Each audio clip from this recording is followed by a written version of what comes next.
Hello, I'm Donna Lowry, Capitol correspondent for Georgia Public Broadcasting. Welcome to the Atlanta Press Club Loudermilk Young debate series. This is the debate among Republican candidates for governor. Let's meet the candidates for this debate. They are in alphabetical order. Catherine Davis is a nonprofit leader. Brian Kemp is the incumbent governor of the state of Georgia. David Perdue is a former U.S. Senator. Kandiss Taylor is an educator. And Tom Williams has retired after a 35-year career at Robins Air Force Base. Now, let's meet the panelists. Greg Bluestein covers state politics for the Atlanta Journal-Constitution.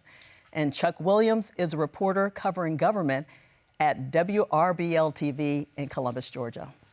For complete rules on today's debate, please visit the Atlanta Press Club website, atlantapressclub.org. To start the debate, each candidate will be asked one question by one of the panelists. Candidates have 60 seconds to answer each question. Greg Bluestein, you get the first question. Please ask your question to Tom Williams. Yes, Mr. Williams, the governor has made his decision to reopen parts of Georgia's economy during the pandemic, even amid opposition from former President Donald Trump, a big part of his re-election agenda.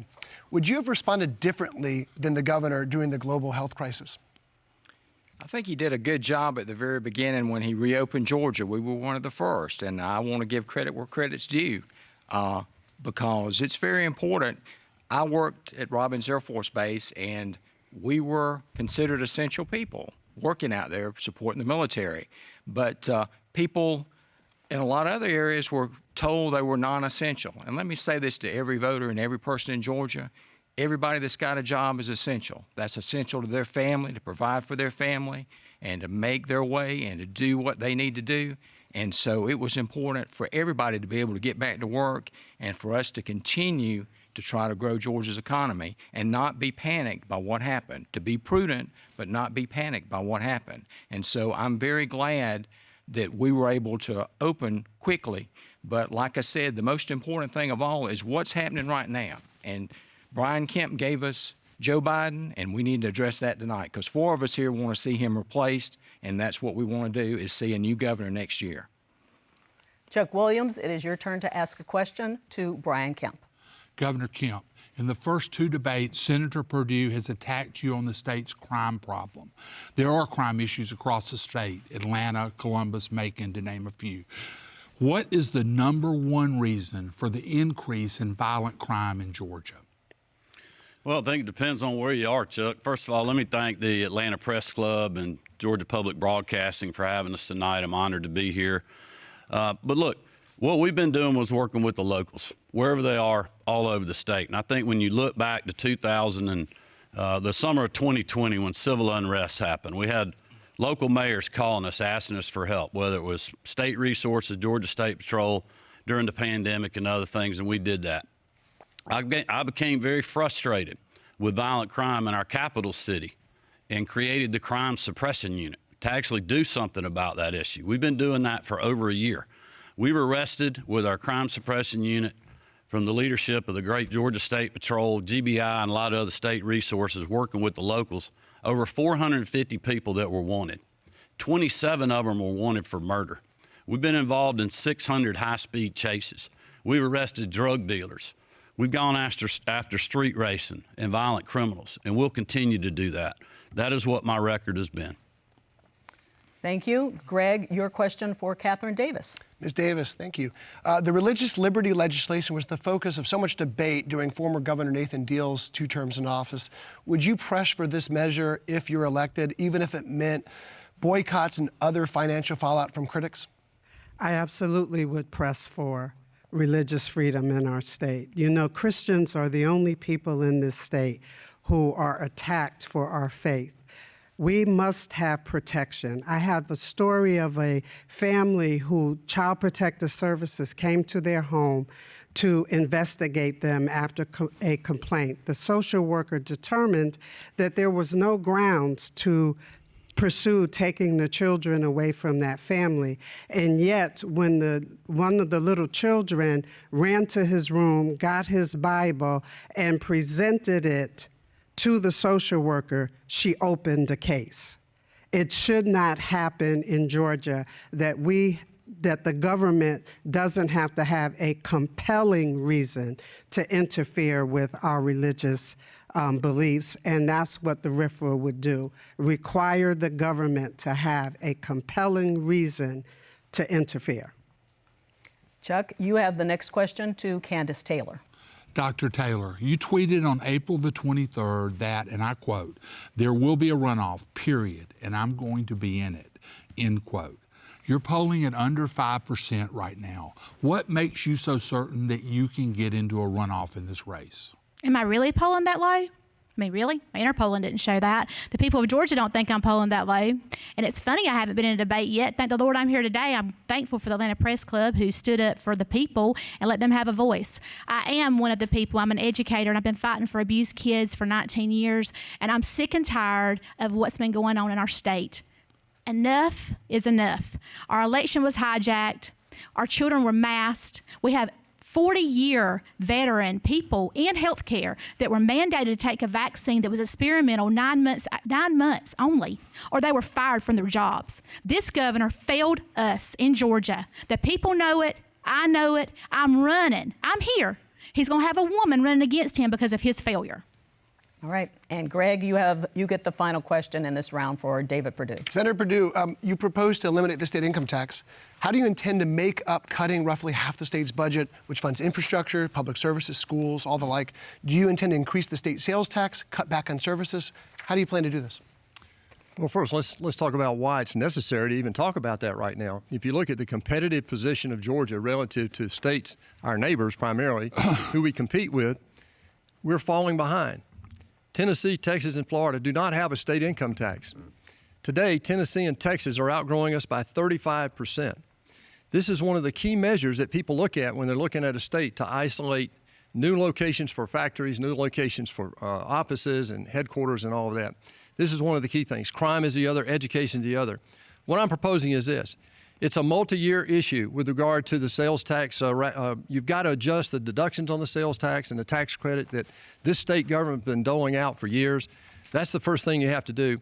There are 9 states that do not have a state income tax. I lived in Tennessee and Texas, Greg, and I can tell you, there's nobody in Tennessee and Texas begging to bring back the state income tax. All right, thank you very much. That concludes the first round of the debate. The candidates will now ask a question to an opponent of their choice.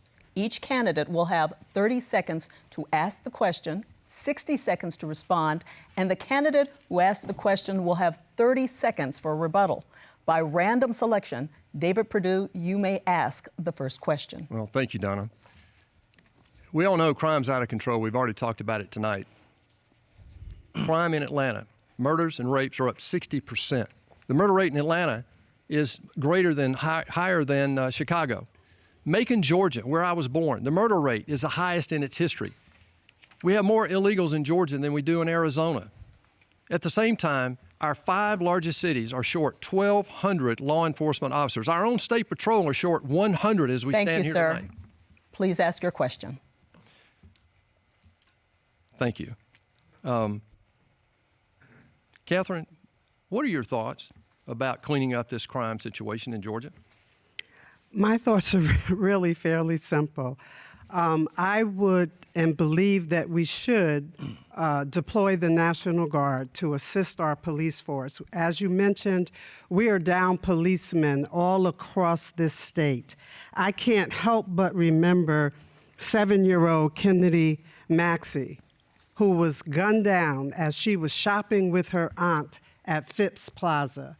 And we have not heard yet how this government is reining in that crime, that children can't go to a shopping mall with their family.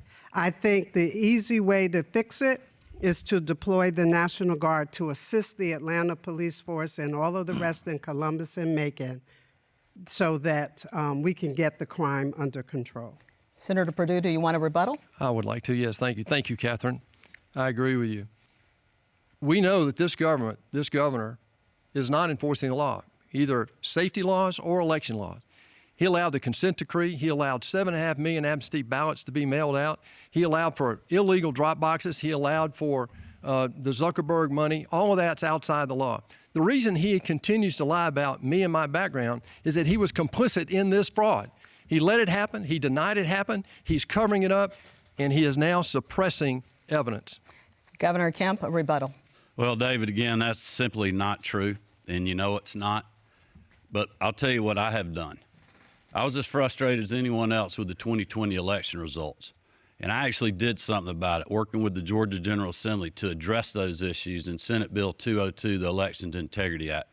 We've outlawed Zuckerberg money. We've tied photo ID to absentee ballots by mail. We've secured drop boxes to make sure that we don't have those problems in the future. And I stood up to Major League Baseball when no one else did.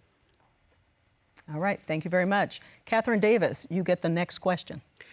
Governor, I want to ask you, you've repeatedly stated that you follow the laws of our state and the Constitution. Article 5, Section 2, Paragraph 2 charges you to take care that the laws are faithfully executed.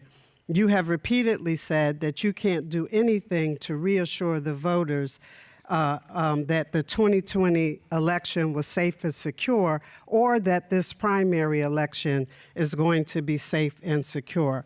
What is the harm in using paper ballots in the primary to bring a measure of confidence to the people that this election will be secure? Well, I certainly appreciate that question, Ms. Davis.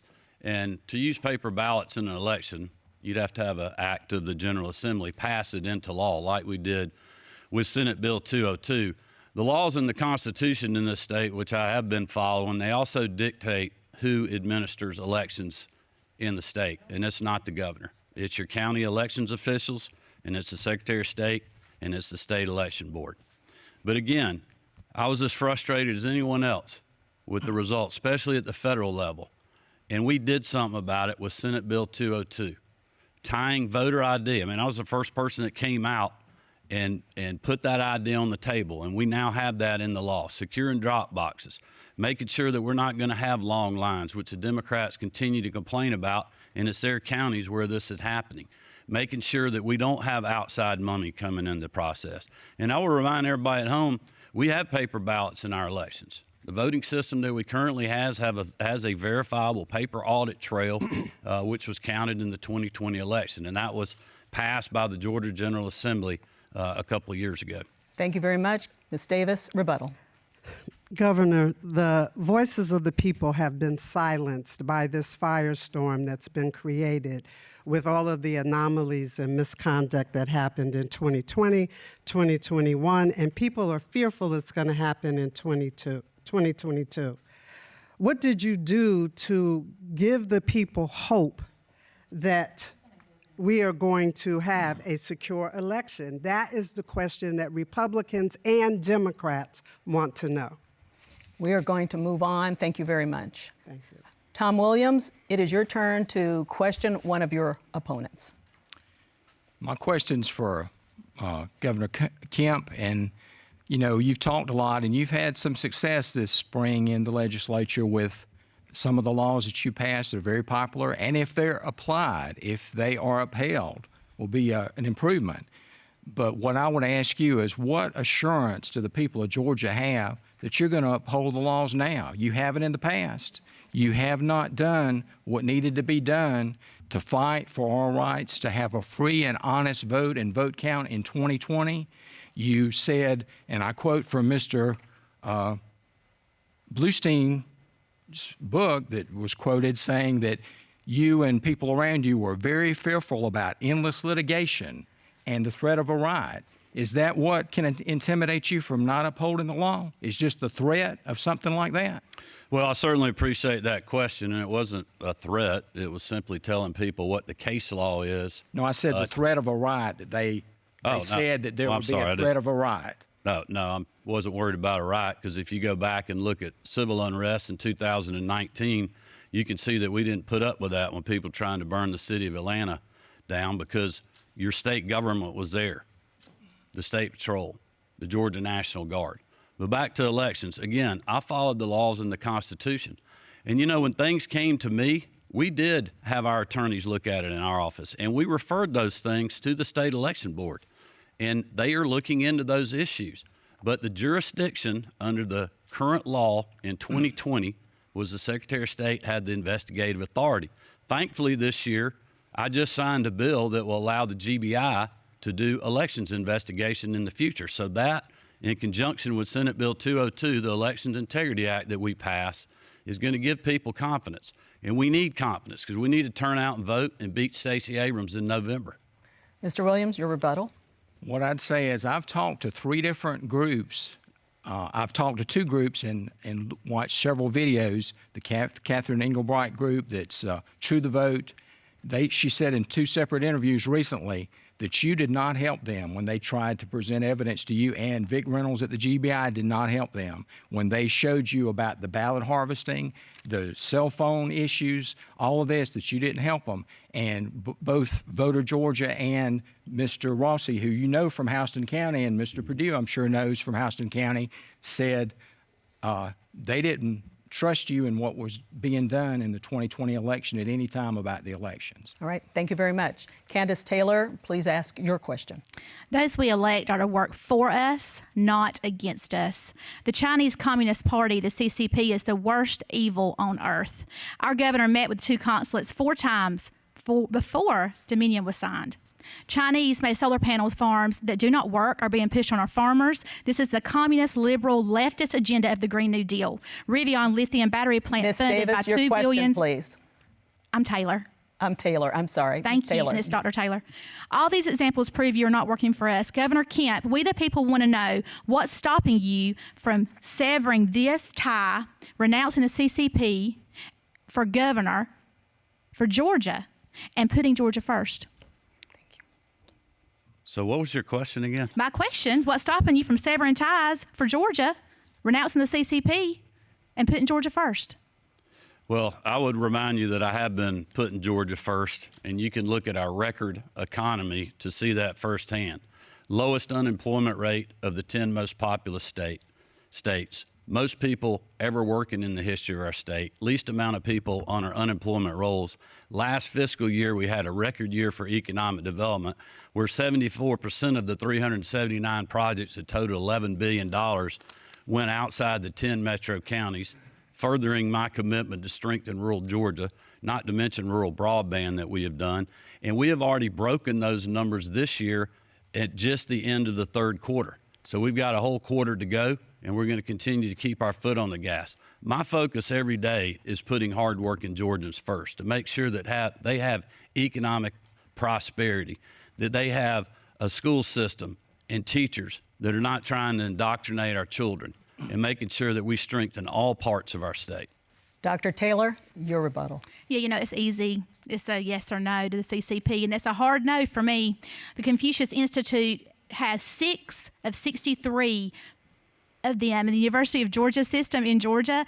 Governor Kemp did that. They're the Trojan horse of the CC propaganda, and they're brainwashing our youth that's going into our jobs and our workforce. It's a travesty. And I'm going to tell you, this communistic mindset has to stop. We cannot have it in our state. We're in the Bible Belt. We do love Jesus, guns, and babies, and we're going to represent Jesus Christ, not communism. Thank you. Brian Kemp, you get the final question in this round. Okay, well, my questions is for Ms. Davis. And I know, Catherine, you have been in the fight on pro-life issues and been in the trenches on fighting human trafficking and a lot of other things. And my question to you is, wouldn't you agree, no matter what happens tonight, once we get through past the May 24th primary, that we all of us on this stage, need to come together and unite to make sure that Stacey Abrams is never our governor? Governor, I would not agree. I think that it is very important for the people of Georgia to pick one of us candidates who they believe are going to stand and fight against all of the problems that we have in our state. Our state is falling apart in every way that we could think. We have issues all across the state. You and no one else in your administration can even tell me what the inside of one of our abortion clinics looks like because you're not asking the question. You don't know if the laws are being obeyed, and we have a law enforcement problem, and I don't think we should go against our consciences to support someone that is not fighting for the people and for our rights and freedoms. Your rebuttal? Well, thank you for that. I just want people at home to know that I'm getting up every single day, working to do what I told you I'd do back when I was running in 2018. Put hardworking Georgians first ahead of the status quo and the politically correct, and to implement the things that I campaigned on once I became governor. And I've been doing that. And if you will honor me with your vote and your support in this primary, I promise you I will do that again and make sure that Stacey Abrams does not become our governor. Thank you. That concludes our second round. For those of you just joining us, this is the debate between Republican candidates for governor. We will now go back to the panel to ask questions to the candidate of their choice until we run out of time.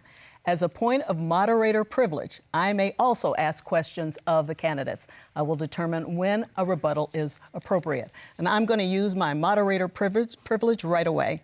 Governor Kemp, you signed 7 bills last week dealing with education issues, from the Parental Rights, the Bill of Rights, to limiting teaching of divisive concepts. Some of those laws may mean teachers will face the stress of making sure they have to worry a little bit about saying the wrong things, or something that parents may question what they have to say. It could also mean that it stifles some of them when it comes to creativity. Last year, you signed a bill to strengthen the teacher pipeline. Isn't there a possibility all of these changes will make teaching less attractive for those considering the profession? Oh, no, not at all. I mean, look, we have had a record year for education, and really a record 3.5 years. We're fully funding education. I have completed the promised $5,000 teacher pay raise. We're going to make sure and pass a bill this year that our kids aren't indoctrinated in the classroom, that we protect them from obscene materials, and a lot of the other things. And listen, we work with our educators and our superintendents, as well as the members of the General Assembly and the public, to come up with these issues. That's what people want. That's what people are so frustrated. You know, they're worried about their children and what they're being told in the classroom. The thing about it is, we have been actually fighting for them to do that. We also fought and passed a bill to unmask our students when we had systems that just continued to have mask mandates to make sure that parents are in charge of our kids' education. This is Georgia, not Virginia. We believe that our parents know best what to do with their children. Thank you very much. Chuck Williams, you have the next question. This is for all 5 candidates. Many of the public school educators I'm talking to are burned out, and COVID was the last straw. What more can be done to retain those teachers and administrators that are making decisions to leave the profession and do something else? Well, for one thing, put the raise in the pay scale, and don't just pander to get votes and just give a bonus. Let's put it in the pay scale, and let's pull back on all these frivolous programs they have, and they don't want them. They don't work. They're scripted programs. The teachers want autonomy to teach and use their degrees. They're the most educated people on the planet. Let them teach. Let them take care of their babies in their classroom. Let them teach to the top and take care of their special needs. And let's get Georgia's education back to the top instead of the bottom of the country. Thank you very much. Mr. Williams? I think it's very important. We always remember we want to honor and respect and support our teachers.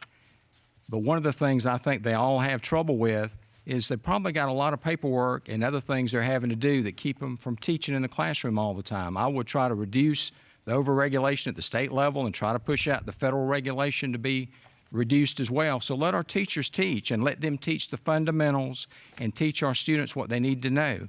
Help them, guide them, so that they can do their jobs, and don't make them sit there doing a bunch of paperwork every day. Thank you. Senator Perdue. Thank you, Donna. My mom and dad were school teachers. My wife was a school teacher. This hits close to home. What we've seen over the last 20 or 30 years in not only our state, but the entire United States, is an overtaking of our school system by outside interests. Right now, the number one thing we can do for our teachers and our parents, and most of all our children, is get the woke mob out of our schools in Georgia. I mean, that's what's happening right now. We have a war for the minds of our children. When they're trying to teach first graders about gender choice, that's the thing that we've got to stand up to. And what I'm talking about, yeah, okay, you can talk about pay and retirement. All those have to happen to be competitive, because these are very well-educated people, bright.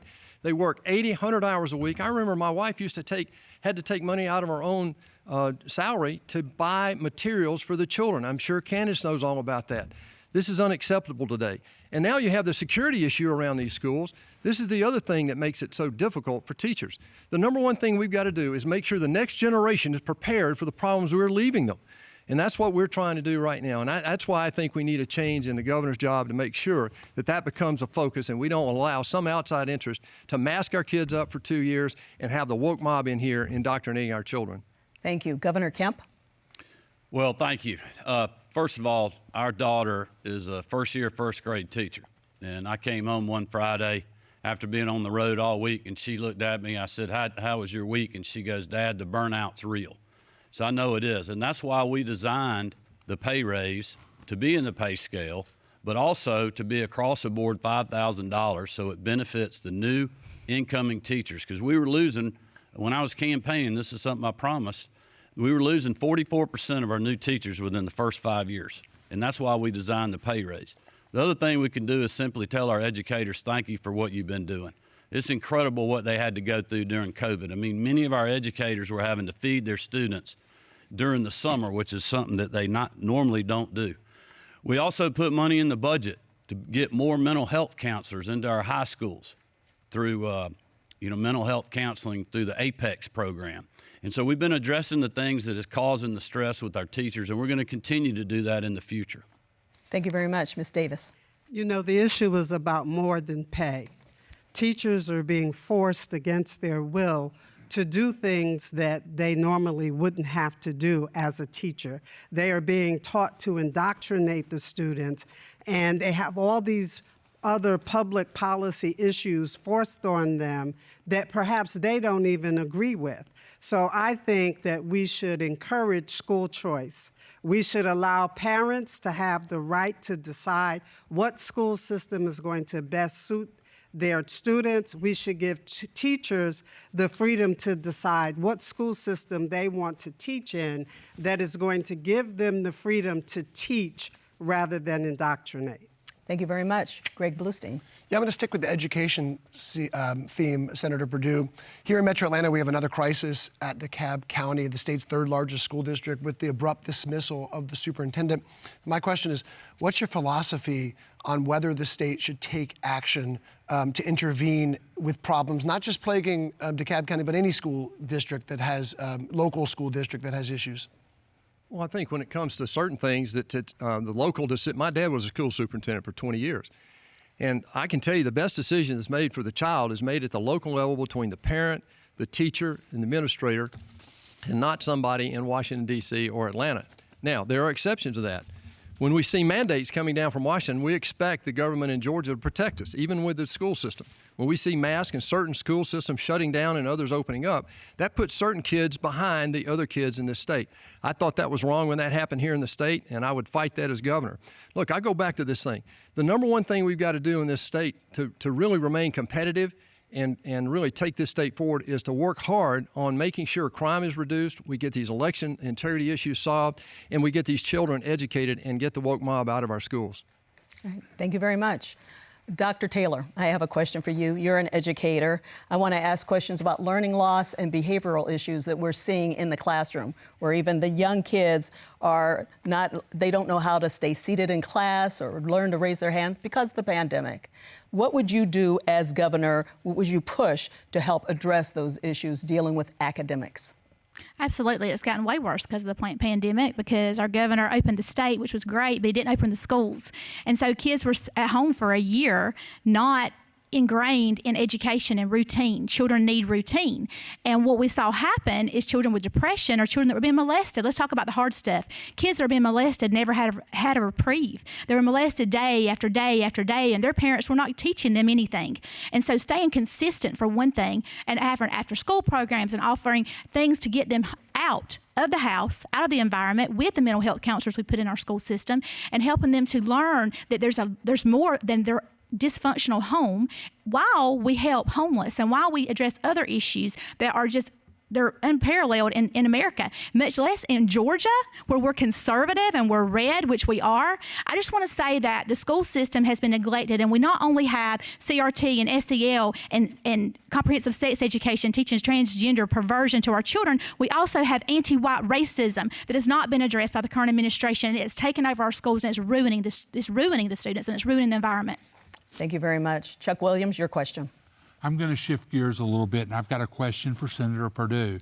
Senator Perdue, in 2005, then Governor Sonny Perdue used millions of dollars in state and local tax incentives to push the West Point Kia plant across the finish line. I have two questions.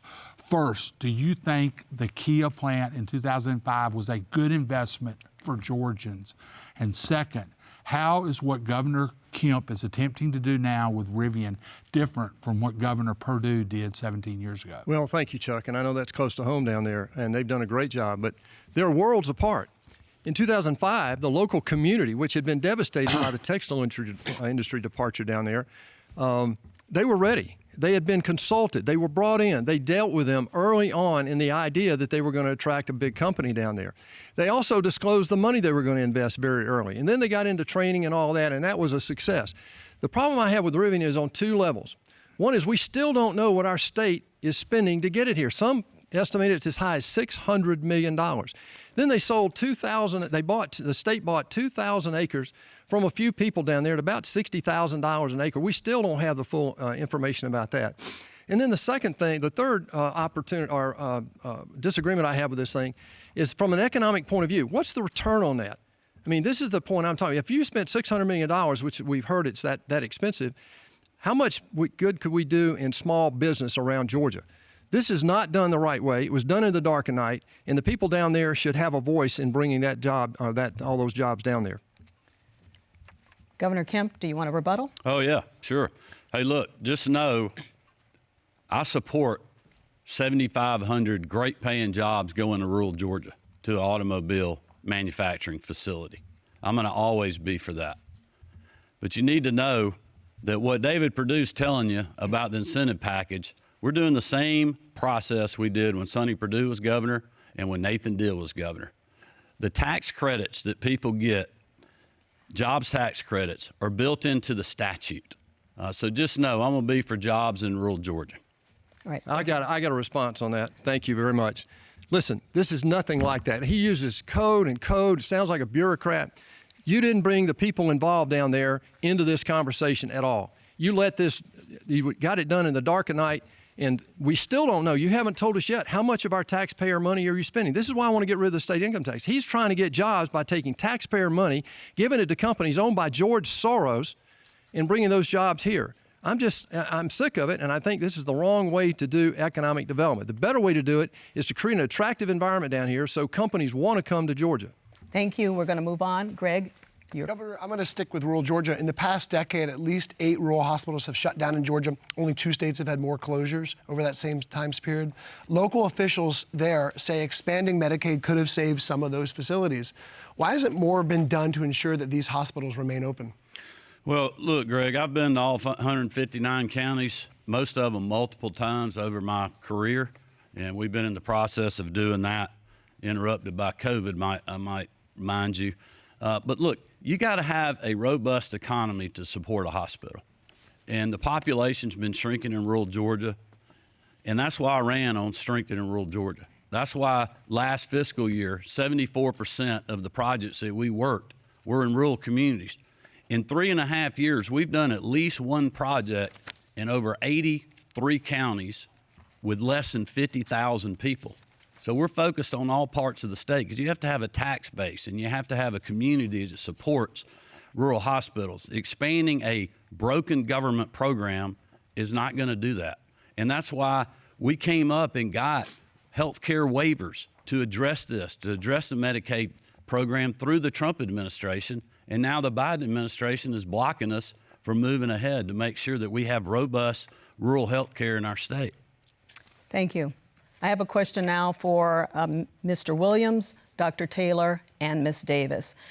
Each one of you, how would you have handled the pandemic response in Georgia? Let's start with you, Mr. Williams. Well, I think the main thing we needed to do is to get people back immediately, and we did okay with that. But I tell you, the thing that is most important and we need to address right now while we're here tonight is this: the issue of this campaign is, do you want to give Brian Kemp 4 more years in office? Do you think he's done the job that you trust him to uphold the laws as we go forward? Do you trust him with election laws? Do you trust him with protecting our people from crime? If you don't, then you need to vote for me and vote to make a change. You know, there's stickers on some gas pumps everywhere of Joe Biden saying, I did that. Well, there should be a sticker right next to it of Brian Kemp said, I put Joe Biden where he is today, because that's what he helped do. And we need to face that. Kemp gave us Biden, and we need to deal with what's going on right now in Georgia with our economy, because we're being devastated by inflation, and it's a difficult situation. And that's the issue we need to address is, do we want to give Brian Kemp another term or not?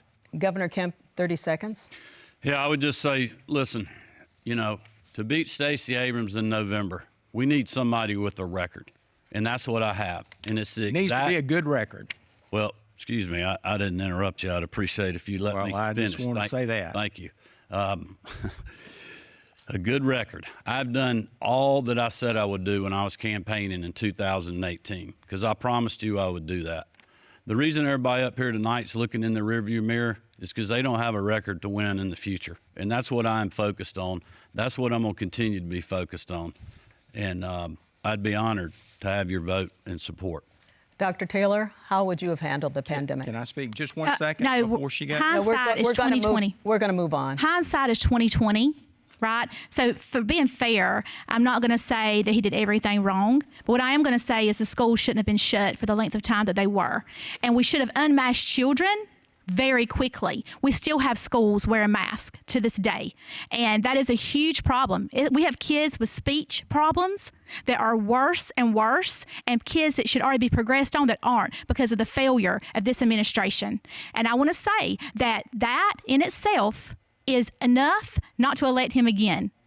Yes, 2020, totally, 100%, Donald Trump won. He won. We have a fraudulent pedophile in the White House because Governor Kemp failed. He can say he didn't have the right to call a special session. The Constitution's clear. He not only had a right, he had an obligation. It's clear in the Constitution. He chose not to do it. And why? Maybe it's because he wouldn't renounce the CCP a while ago. I don't know. I'm not him. But I'm telling you, the people of Georgia have had enough. That is why I'm on this stage, and that is why I'm going to win, because the people have had enough. Thank you. We're going to move on. Ms. Davis. The one thing that I would have done was to make sure that our election process was secure. We are still talking about 2020 today because there were so many anomalies and so much misconduct that it seems like every week we're getting a new allegation of something.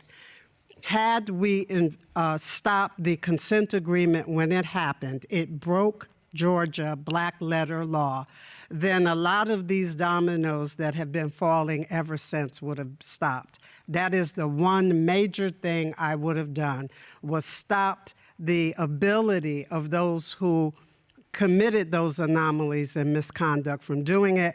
I would also say, yes, we need to look back to make sure that that never happens again in this great state. Thank you. Question, Chuck Williams. This is for Senator Perdue and Governor Kemp. Is rural broadband a bipartisan issue? And should a Republican governor be working with the 2 Democratic U.S. senators to address that problem? Governor Kemp, you go first. Well, I would just say on the rural broadband front, we were doing something in Georgia even before the federal government was. Back in 2019, working with the late, great Jay Powell and a lot of good folks in the General Assembly, we passed Senate Bill 2, signed it into law, which freed up the marketplace to push forward rural broadband. It's freed up our EMCs and private sector companies to partner with them, also local governments. There's also federal grants that the Trump administration had at the time that people could apply for. And because of that, even before the ARP money came in, we had done over 15 announcements in our state. There are now over 200,000 Georgia families and businesses that are either hooking up or will be able to hook up to high-speed rural fiber in the near future because of our work. And we're going to continue to do more with the resources that we have here in the future. Senator Perdue? Great question, Chuck. And I just think right now it's pretty plain. I mean, the governor's been running around for the last 6 months telling people and taking credit for all the things that he didn't do. He's spending money that we got for him in this COVID thing. And I'll tell you the other thing is we had a special program in the Department of Agriculture a couple of years ago that had 9 counties to get this started. So the other thing you got to do is you got to develop the economy in the rural parts of Georgia. We got the port deepened after 20 years of career politicians trying to get it deepened. We got that deepened. We brought the cyber warfare headquarters of the Army to Fort Gordon. We got disaster relief for the farmers in South Georgia. These are the things you have to do. It's not a holistic thing. You've got to be totally involved in all the aspects of economic development, including education and health care in rural Georgia. All right, Governor Kemp, rebuttal. Well, I would just remind people again, I've been doing exactly what I told you I would do. And if you look back at David Perdue's record, he ran on doing something about the national debt. And after 6 years of him being in the United States Senate, it went up $10 trillion. We're balancing the budget in Georgia. We're focused on rural broadband. We're focused on growing good jobs and having good infrastructure. And that's what I'll continue to do as your governor. Senator Perdue, 30-second rebuttal. Thank you. Let's talk about my record. My mom and dad were school teachers. I grew up on a farm right here in Georgia. I worked my way through Georgia Tech. I had a 40-year business career, creating tens of thousands of American jobs. That's something that's alien to the governor. And I can tell you this, I'm running right now to save our state. We're in a very precarious situation. You hear the other panelists up here talk about it right now. This is not just about the economy. It's not just about what we do to get better. It's about the survival of our democracy. And the fight of it is going to be right here in this governor's race. You want a Republican in the White House in 24, you better bet you better win this race right now, because if Stacey Abrams wins this race, we will not win the Senate majority this year, and we will not win the presidency in 24. Thank you. Greg Bluestein, your question. This question is a little bit of a follow-up. It's to all 5 candidates, but we'll start with you, Mr. Williams. Do you commit to supporting whoever is the Republican nominee in the November election? And if so, how do you square that with the attacks on the governor that we've heard on the stage tonight? Well, I think the purpose of a primary election is to try to show differences and talk about the issues. But we all agree that we don't want Stacey Abrams to ever get in the governor's mansion in Georgia, because what's happening all over the country with radical Democrats being in charge in Washington will come to Georgia. If you want Atlanta to be like Seattle or Minneapolis or some of the other Democrat-run cities that had so many problems in the last couple of years, you put Stacey Abrams in the governor's mansion. And what we've got to do and what we've got to stand up for now, though, is to make sure that there's an accounting for what happened in 2020, that Governor Kemp did not stand up and enforce the laws. He did not call a special session. He appointed Kelly Loeffler that gave a very winnable seat to the Democrats, so they had 50 people in the Senate, and that's why they've been able to get so much control.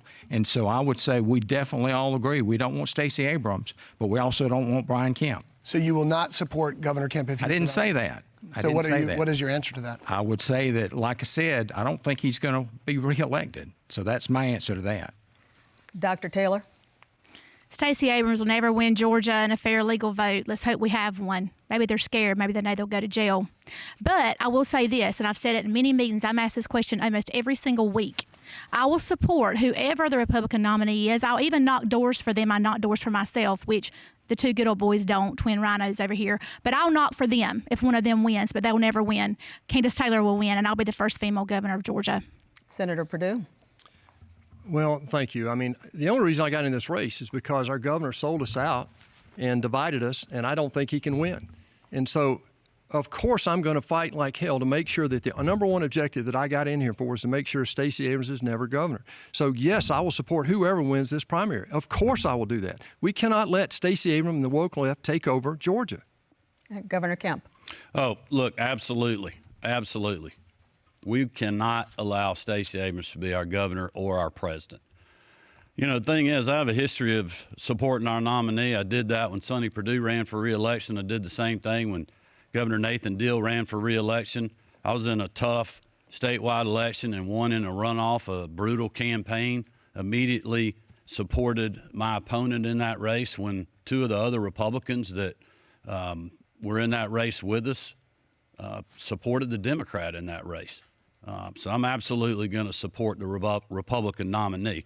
But I'm also absolutely going to continue to work and talk about my record as to why I'd be honored to have your vote and support. Ms. Davis. I had hoped that this debate was going to be about showcasing our answers to the many problems that are plaguing Georgia today. I'm sorry, Governor Kemp and Senator Perdue. Stacey Abrams is not the standard by which the voters should measure the next governor of Georgia. You've turned her into the boogeyman. The way you get rid of a boogeyman is you turn the lights on. Okay, so we've settled the question of Stacey Abrams. This is a race to showcase us and what we are going to do to resolve all of the many concerns that Georgians have been expressing across this state, including election integrity, medical freedom, religious freedom, school choice, and the life question. I would ask the voters to please examine your hearts and look at the candidate in the light of who you believe are going to bring answers to Georgia, not who can beat Stacey Abrams. And Ms. Davis, is that you saying that you would not support either the senator or the governor if he's the GOP nominee? I will never vote against my conscience, so I'd have to wait to see who surfaces out of the race. I'm not going to vote against my conscience. All right. Thank you very much. Chuck. This is for Senator Perdue and Governor Kemp. And Senator Perdue, you can answer first, please. Why does the Buckhead City cityhood debate matter to the rest of Georgia? Well, you're in Columbus. You're short 240 police officers right now. Macon is 200 short. We're 1,200 police officers short in the state of Georgia in the 5 largest cities.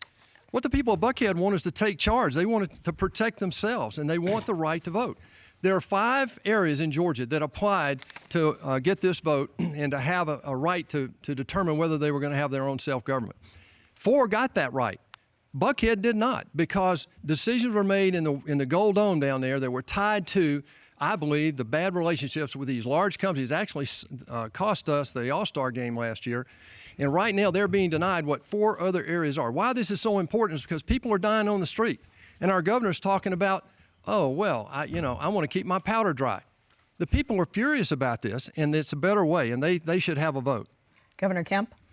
Well, I would just say this. I went Friday to the 111th Trooper School graduation. And when those 41 men and women took their oath and walked out and got in their cars, we have the same amount of state troopers that we had when I took office, because we have been working very hard on retention issues, but also having law enforcement's back. And I've been standing up and fighting for them. And I've also been doing something about the crime issue in Atlanta. The fact is the General Assembly has to vote to move a cityhood forward. They didn't do that. But I wasn't going to wait around 2 years for a process to do something. That's why before anybody started talking about this issue, we created the crime suppression unit, where we've taken 450 people that were wanted, 27 of them for murder, off the streets. We've been involved in 600 chases. We've impounded over 1,300 cars from street racers and people eluding police. We've passed new penalties for people like that. We've had our gang streak task force in the GBI's office working to go after these individuals as well as part of that crime suppression unit. So while everybody else was talking about doing something, we were actually doing something. We're going to continue to do that. And we've done it in Atlanta. We did it in Columbus, Chuck, when your mayor called and asked us for help. We did the same thing in Macon. We went to cities all over this state during civil unrest to support local communities. That's what I'm going to continue to do as your governor. And I would suggest if you want to really know about law enforcement in our state, you ask the state trooper. You ask the state trooper what they think. Thank you so much, Governor. Unfortunately, that's all the time we have for this particular round. That's all the time we have for questions. Each candidate will now have 60 seconds for a closing statement. And Dr. Kandiss Taylor, you have the first closing statement. I hope y'all been paying attention to the amount of time that's been spent on the establishment's choice and the fake media's choice on this stage, back and forth with rebuttals when the other three didn't get any. I hope you've been paying attention. I am your candidate because I'm one of you, and I'm going to fight for you every single day in that governor's mansion. I don't need a record in politics to get it done. In fact, that's the problem. We've got a bunch of failures on the stage that didn't get it done, with failing voting records in the Senate and failed our whole economy and our children during the pandemic. So I'm going to tell you right now, when you go vote on May 24th, do not vote early. You vote for the person who's going to represent your values. And I'm going to put the Constitution first, and I'm going to put Jesus first every single time. And we're going to fix our schools. We're going to get rid of this anti-white racism and oppression of our children of color. We're going to get rid of the transgender manipulation, and we're going to ensure that boys aren't in our girls' bathrooms and girls aren't in our boys' bathrooms and people aren't being raped. And we're going to get rid of kindergarten teachers, men with beards and lipstick and high heels teaching our children. We're going to get back to being moral in Georgia. We're going to put morality over money. I'm Kandiss Taylor. I'm the one you've been waiting for. Thank you, Senator Perdue. Thank you, Donna. I think the decision in this race is very simple. Our governor failed us, he sold us out, and he's divided us. I just don't think he can win. I want to get rid of the state income tax. He says it can't be done. He agrees with Stacey Abrams. I want to crush crime. He says, I want to keep my powder dry. I want to protect our kids. He's allowed George Soros and Stacey Abrams to indoctrinate our kids. And I want to solve this election mess. And he says, well, what's the problem? We've always had election fraud in Georgia. I'm proud to have Donald Trump's endorsement. With that and your help, we can win this election and make sure Stacey Abrams is never governor of Georgia. Dial in tomorrow night at 6:30 to see a Trump tele-rally. You can go to voteperdue.com to get all the information you need. Thank you. Thank you. Catherine Davis, please give us your closing statement. I can't help but remember Kennedy Maxey, who was shot outside of Phipps Plaza while shopping with her aunt. I can't help but remember the joggers, one who was shot and two who were shot at in Buckhead. I can't help but remember the rape of someone go on their way to the MARTA station. I can't help but remember the children that are forced to sit in a school that smells like a septic tank because we're not answering the call. I can't help but remember the many nurses that have been fired because they refused to take a vaccination that violated their bodily autonomy. I can't help but remember the parent who almost had her children taken from her because she gave a social worker a Bible. I cannot help but remember that we have 14 abortion centers in this state that are never inspected. I ask you to pick a candidate that is going to meet the needs of the people of Georgia, not the politics. Thank you. Thank you. Governor Kemp, your closing statement. Well, thank you all for having me. When I ran for governor in 2018, I made a few simple promises to you all. First, I told you I'd put you first, ahead of the status quo and the politically correct. I also told you that if you put me in the governor's office, I'd do exactly what I told you I would do. That's what I've been doing, passing the strongest pro-life legislation in the country, making the largest state income tax cut in state history, signed that this year. Fulfilled a promise on our military retirees tax exemption, another promise filled. We are in a fight for the soul of our state. Marty and I believe that we live in the greatest state in the country to live, work, and raise our families. But we know if we don't work and beat Stacey Abrams in November, that will all change. So I'm asking for your vote and your support once again tonight. And I promise you, if you give it to me, Marty, the girls, and I will work hard every single day to make sure Stacey Abrams is not your governor or your president. Thank you. Tom Williams, you get the final closing statement. Well, I'm glad for once we went in alphabetical order, not semi-alphabetical order, so I got to finish things off. Thank y'all for letting us be here tonight and to talk. There's one issue in this campaign. Does Brian Kemp deserve another term? Does he deserve the Republican nomination? I'd say he doesn't. Brian Kemp gave us Joe Biden. He gave us the troubles we're seeing in Washington that we're having in Georgia. We've got 2 million illegal immigrants that have come in through a porous border. That wouldn't have happened with Donald Trump still in the White House. We've got human trafficking out of control. We've got even a Homeland Security agency that's going to talk about misinformation, a Ministry of Truth, almost out of George Orwell. You know, you talk about not having experience or record. There's good records and bad records. Donald Trump and Ronald Reagan both first won office as governor and as United States president. And Biden and Kemp, on the other hand, have 70 years of experience in politics. And I'd much rather be on the side of someone who's never held public office, just as Ronald Reagan and Donald Trump did. I'm Tom Williams, TomWilliamsForGA.com. I'd appreciate your vote. Thank you. Thank you very much. That concludes our debate. We'd like to remind voters that Election Day is Tuesday, May 24th, and early voting begins on May 2nd. Our thanks to the candidates, Mr. Williams, Dr. Taylor, Senator Perdue, Governor Kemp, and Ms. Davis, and to our panelists, Greg Bluestein and Chuck Williams. We'd also like to thank the Atlanta Press Club for arranging today's debate. For more information about the debates they will host this election season, visit atlantapressclub.org. I'm Donna Lowry. Thanks for joining us for the Atlanta Press Club Loudermilk Young Debate Series.